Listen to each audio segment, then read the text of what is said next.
Hello, everyone. This script is extended for last script. Someone who asked me how to send data between worksheets in Excel file,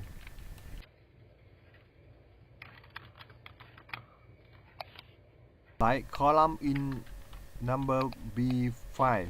It sent from last worksheet and I read it before, like this.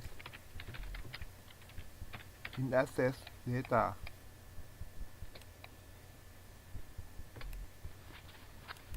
I have calculated and sent it back by use Visual Basic in red line.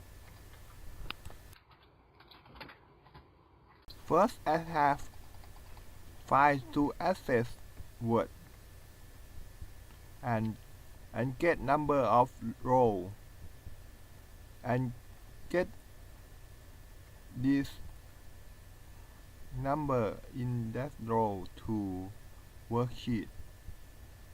If you have other question, you can post it to me. I will answer you soon. Bye bye. Thank you.